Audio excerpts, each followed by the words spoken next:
bank rush pada waktu itu, atau bank run. Semua orang berusaha untuk menarik uangnya dari bank karena takut kalau bank saya kenapa-kenapa, kalau banknya ditutup pemerintah misalnya, terus duitnya kemana? Saya ngambil duitnya seperti gimana caranya? Pada waktu itu nggak ada penjaminan ya Bapak Ibu, sehingga itu yang menyebabkan terjadinya ketidakpercayaan masyarakat terhadap perbankan pada waktu itu. Nah, waktu itu pemerintah akhirnya menjalankan namanya blanket guarantee. Semua dijamin oleh pemerintah. Mulai dari simpanan, mulai dari kreditnya pun bahkan dijamin oleh pemerintah. Kemudian barulah pemerintah dengan DPR kemudian membentuk atau menggagas inisiatif untuk membentuk lembaga penjamin simpanan. Tujuannya apa? Supaya kalau misalnya terjadi sesuatu dengan bank yang tidak diinginkan, masyarakat tidak panik. Simpanannya kita, simpanannya Bapak Ibu, Mbak Teti dan saya itu aman. Meskipun banknya nanti ditutup, banknya nanti itu jadi urusan LPS. Yang penting simpanan Bapak Ibu tidak diganggu juga. Bukan hanya nanti Bapak Ibu pokoknya saja yang akan dikembalikan oleh LPS. Berikut bunganya atau bagi hasilnya sampai hari terakhir bank tersebut beroperasi dihitung oleh LPS dan dibayarkan ke nasabah. Gitu kan? Jadi tidak dirugikan sama sekali Bapak Ibu.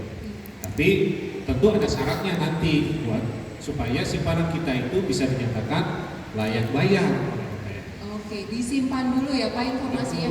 Karena saya yakin Bapak dan Ibu di sini juga pasti mengalami ya periode krisis moneter 97-98 ya. Saya ingat kayak saya masih SD deh Pak. Saya masih SD dan mungkin Bapak dan Ibu di sini sudah istilahnya sudah menjadi guru gitu ya dan merasakan langsung betapa saat itu kondisi serba tidak pasti ya Pak ya. Baik.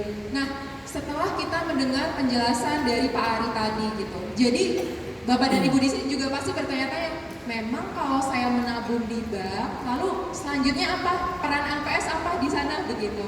Kalau seperti itu seperti apa Pak? Ya, jadi sebenarnya karena peran LPS kan menjaga, salah satu tugas LPS itu menjaga stabilitas sistem keuangan ya, bersama-sama dengan Bank Indonesia, OJK dan Kementerian Keuangan. Karena LPS ini tergabung dalam yang namanya Komite Stabilitas Sistem Keuangan (KSSK). Inilah nanti komite yang diketuai oleh Menteri Keuangan yang mencermati keadaan sistem keuangan di Indonesia. Ya. Nah, peran LPS tadi Bapak Ibu dan Mbak Edi paling di belakang sebagai penjaga kepercayaan masyarakat terhadap sistem perbankan kita. Kalau Mbak Edi melihat di berita mungkin ya. Saat ini Bapak Ibu, jumlah simpanan atau uang kita yang ada di bank itu kurang lebih 7.000 triliun. Wow, bisa bayangkan nggak Pak 7.000 triliun tuh seberapa Pak? Kira-kira kalau ditata uangnya? Wah, berapa ya? Saya nggak kebayang itu. Tidak terbayang belum pernah betapa banyaknya. Iya, jadi bayangkan kalau misalnya seluruh masyarakat tiba-tiba menarik dananya yang 7.000 triliun itu, pasti banknya langsung kolaps. Sebesar apapun banknya pasti langsung tumbang kalau seperti itu.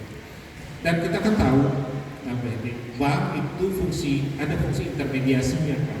Oke, baik. Jadi kalau yang kita mungkin Bapak Ibu, teman-teman, adik-adik mungkin di sekolah kan diajarkan bank itu menghimpun dana dari masyarakat, kemudian juga memberikan kepada yang membutuhkan, meminjamkan kepada yang membutuhkan dalam bentuk kredit. Kredit ini kan juga macam-macam. Ada kredit kan yang sifatnya produktif seperti kredit usaha. Kemudian bank kan juga punya jasa seperti misalnya jasa pembayaran ke luar negeri. Ada misalnya untuk perdagangan ke luar negeri, kalau Bapak Ibu misalnya ekspor kan itu pakai LC namanya, letter of credit. Nah ini juga sebenarnya bentuk jaminan. Kita belum pernah ketemu dengan buyer yang ada di luar negeri. Maka letter of credit ini adalah jaminan. Kalau misalnya bank dengan bank korespondensinya di luar negeri percaya bahwa ini memang transaksinya sah, bank akan bayar. Meskipun kita belum pernah ketemu dengan bayarnya, belum pernah kontak mungkin ya secara langsung dengan bayarnya. Nah, Ini adalah salah satu fungsi bank. Dan sampai saat ini Bapak Ibu di Indonesia itu kurang lebih ada sekitar 1.600 bank kurang lebih ya. Kalau bank umum sekitar 110 mungkin bank umum, dan sisanya itu adalah BPR atau BPRS. Jadi bank perkreditan rakyat itu yang tersebar dari Aceh sampai Papua di Indonesia. Oke, berarti banyak sekali ya Pak bank-bank yang sudah bermitra begitu ya istilahnya ya, bekerja sama dengan LPS, bermitra atau seperti apa? Semua bank Rahiti yang ada di Indonesia itu wajib menjadi peserta penjaminan LPS. Tidak boleh tidak, ini hukumnya wajib. Jadi mau dia bank BPR, mau dia BPD, mau dia bank umum lain, bahkan bank luar negeri yang punya cabang di Indonesia, yang beroperasi di Indonesia, itu wajib menjadi peserta penjaminan LPS. Supaya semua nasabah yang ada di bank tersebut terjamin oleh LPS. Oke, nah ini barusan dapat ilmu dari Pak Ari ya. Jadi dimanapun Bapak dan Ibu menabung silahkan, tapi harus diperhatikan ya Pak ya, apakah bank tersebut bermitra begitu ya dengan LPS?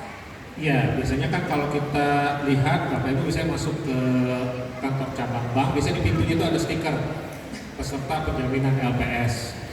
Atau bisa ditanyakan juga nanti. Oke, betul sekali Pak. Saya mengetahui LPS pertama kali saat sekolah gitu ya, diminta Bapak Ibu guru untuk membuka rekening tabungan sekolah gitu ya. Silahkan praktik datang ke bank. Saya lihatnya ini stiker LPS nih, sampai nempel ya setelah dewasa gitu. Nah Pak, tadi Bapak berulang kali menyebutkan penjaminan. Berarti saya melihat ada rasa takut ya Pak sebenarnya di sana gitu. Nah, mengapa sih Pak sebenarnya masyarakat itu masih banyak yang takut menabung di bank begitu ya? Ya, berarti mungkin juga karena berita-berita yang ada ya, berarti misalnya ada kan yang nabung di bank, uangnya hilang misalnya. Atau mungkin juga kalau misalnya nabung ke bank, mungkin lokasinya jauh. Oke. Sehingga kalau mau datang ke banknya, mau nyetor atau mau ngambil itu sudah resiko umpamanya. Atau mungkin juga takut, ya paling takut tentunya kan saya sudah store, terus kalau banknya kenapa-kenapa, uang saya gimana?